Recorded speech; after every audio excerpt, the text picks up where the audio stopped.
Hello, this is Coach Chan from Uppercut Martial Arts Studio. We are doing the third part of the Taekwondo techniques for white belt, Group 10. So today we are going to talk about the 7 techniques that was passed down from my previous instructors and grandmasters for white belt to train up their basics before they move on to other color belts. In white belts, for us, we have developed 7 techniques, very simple. 4 of them is for hands and 2 of them is kicking. So I would not dwell too much time on the hand technique because for my previous 2 videos, they are almost similar. So we're going to start now. The first technique for the white belt is punching walking stance. Second technique is low block walking stance. Third technique is raising block walking stance. The fourth technique is twin side block walking stance. And number 5 onwards will be kicking. The first one is front snapping kick. The second one is turning kick. And the last one is side kick.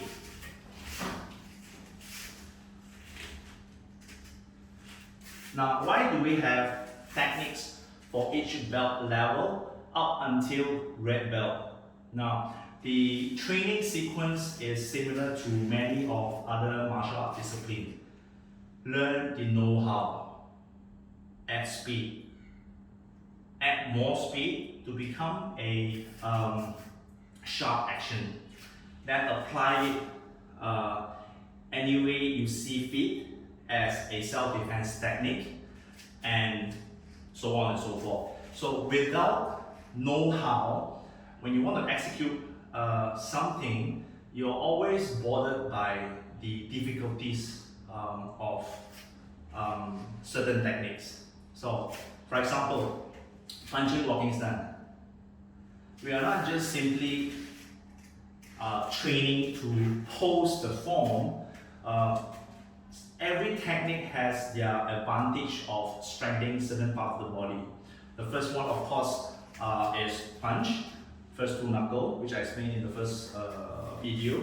And why do we train punching? Because it's an attack, and when we create force using our body, not the hand, we need the stance to stop us from overshooting our punch. So that is why we need walking stance, because the front knee acts like a suspension to stop you from falling forward. Alright? We do not use L stance for basic because it's quite complicated to perform L stance as a beginner. Then from there onwards, when you keep punching this way, getting the know-how, this alone with both hands to react, throwing one single punch, it takes time. You keep repeating until you get it smooth and you do not need to think about it. So that. And secondly, when you are so natural with a punch, your body starts to support, especially when you're tired. Because when your arm is tired, your body will start to react to create that power, and that is the correct way. So for beginners, we do not teach the body motion because it's not that easy to control. That means we're doing the stiff way. So when they punch long enough and they start to relax, because you don't really have to think to do that stiff punch, then when your body starts to relax, you'll be like that.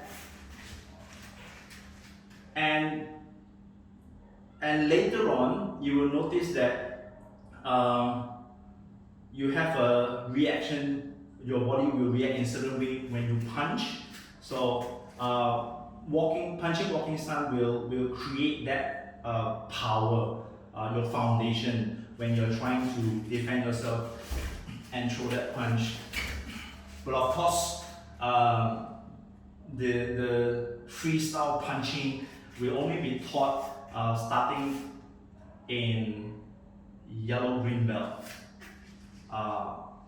You need to build this foundation before we can teach you how to proper punch someone, right, in free sparring or in terms of self-defense. But your whole action this way, just by punching walking sun alone, will take time to build.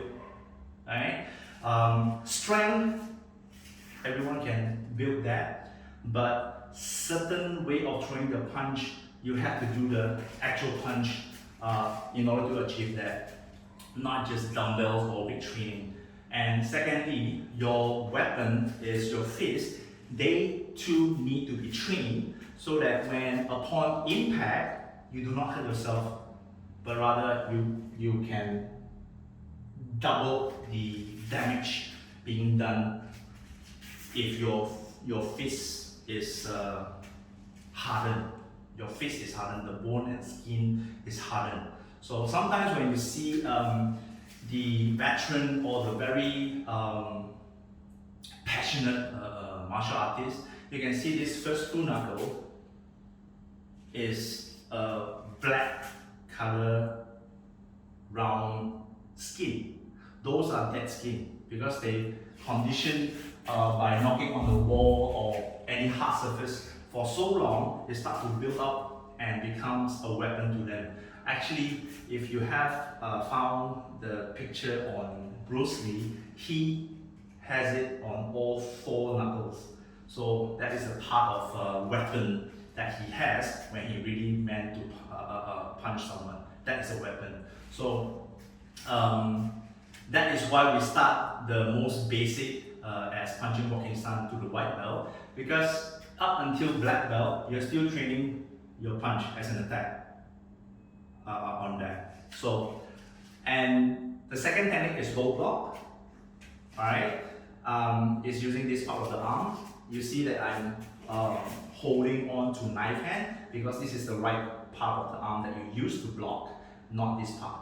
Okay, this part. So you block using this part. Raising block is the same concept, and twin side block is the same concept. It's just different situation where you protect your head, side of the body, and lower part of the body.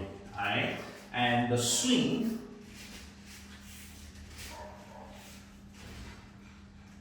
is also part of the theory of from punching walking stance, how your body create that extra force to sometimes I will think in such a way that you turn from defense to offense. That means you're strong enough to not just block, but you can also break. Right? If I'm kicking you and you can catch the timing just nice, you can hurt the leg instead of the leg hurting you. So these are the basic techniques. And I'm going to move on to quickly to technique number 5, which is front kick. Now, front kick, before I explain how to perform the kick, I need to explain how one should watch their knee bending angle. This is very important. Right? When your knee is bending correctly,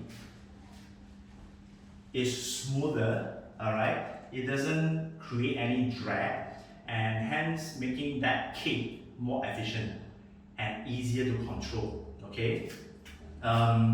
Even though I'm just doing this, watch.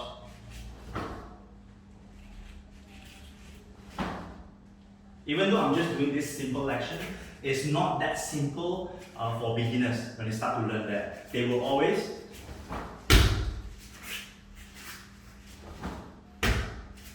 this way. Their body is not accustomed to how to control that leg. So I will explain the basic. Learn to understand where your bending angle should execute correctly. Any actions, any direction that you kick, for all these 3 kicks, front kick, turn kick, and side kick, you have to control the knee raising. If you do not control the knee raising, it will become carrying the whole leg up. which the leg is quite heavy and you're using the pelvis and lower part of the body, sometimes the back muscles, to carry the whole leg up just to throw one offensive kick. So remember, you have to learn to control raising your knee up. From turning kick, the direction is from the side, so you have to learn to point the knee from the side.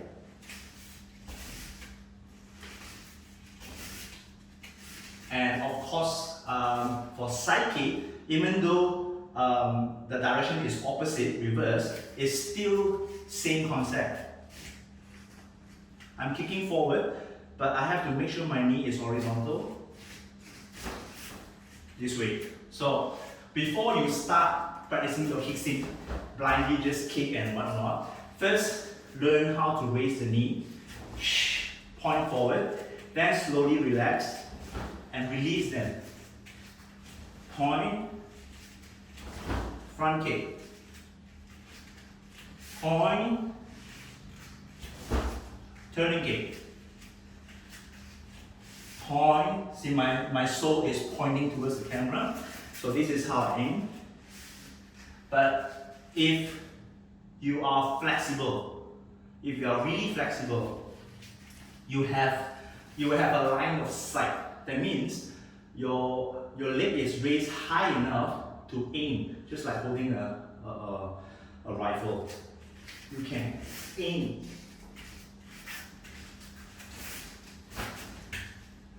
To throw that side kick more effectively, and just because you can raise it very high if you're flexible, your control and speed of the kick is double. Instead of where your knee is not really bending a lot.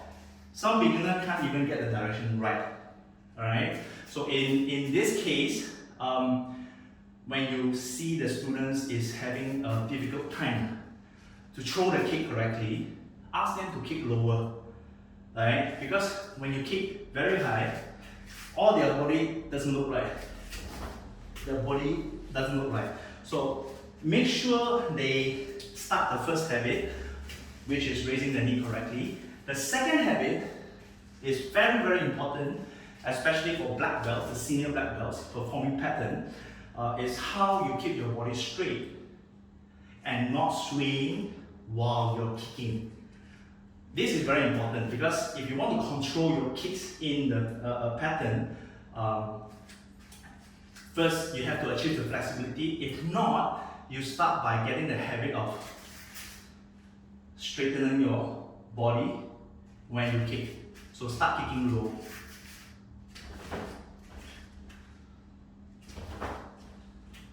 Some students are not so flexible. Even kicking low, their body will be.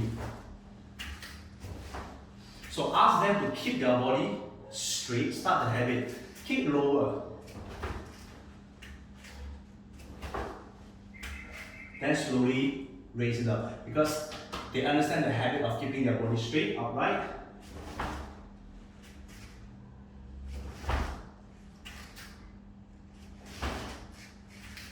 To control that gravity, the longer you hold it, the more muscles is required to maintain that posture. This way, alright? I'm not as fit as before. So you have to understand your body is heavier than the leg. So you have to compensate, not just relying on the muscles. So flexibility is very important. Getting the right way to kick is also very important. Alright? So don't blindly kick when you see your students or any of you is trying to learn Taekwondo. Take your time to understand your physio. The knee is pointing this way. Some people, they kick, I don't know how they do it, but they can do it. Once you see that, there's a problem. You have to correct them, even though they find you naggy. Alright? You nag them many times, it's because they will always remember your nag.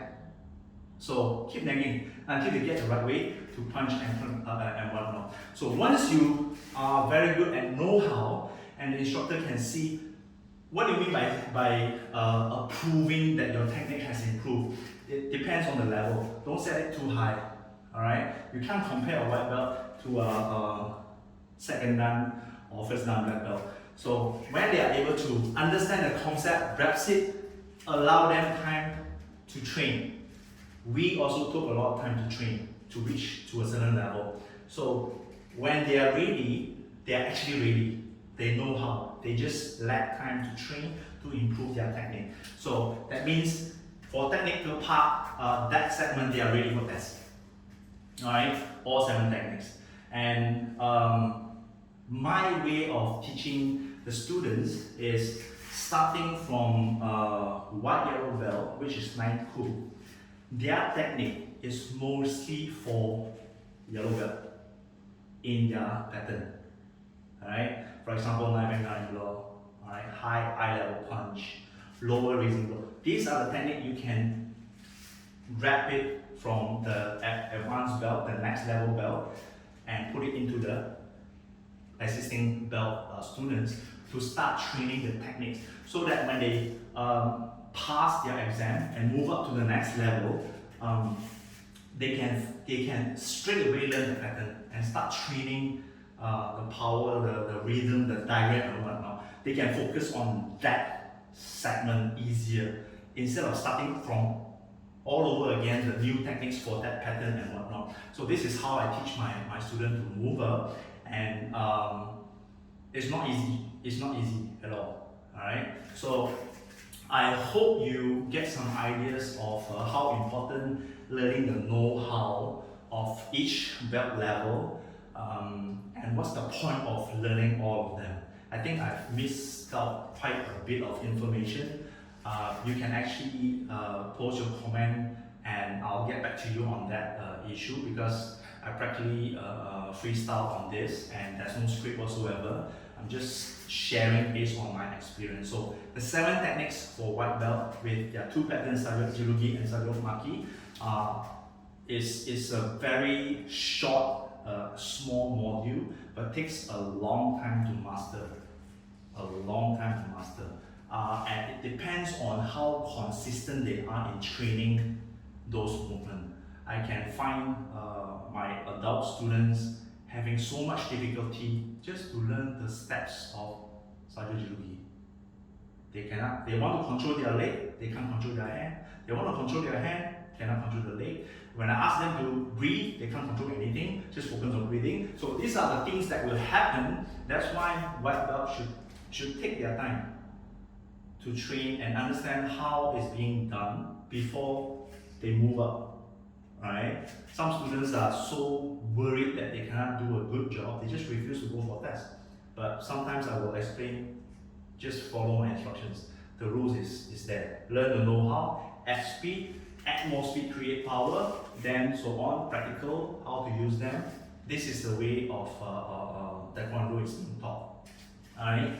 And I have so much content that I can share, but this will be all for today. 7 techniques for white belt. I hope you enjoyed the video, and please don't forget to subscribe, share and like my channel. Thank you. Bye.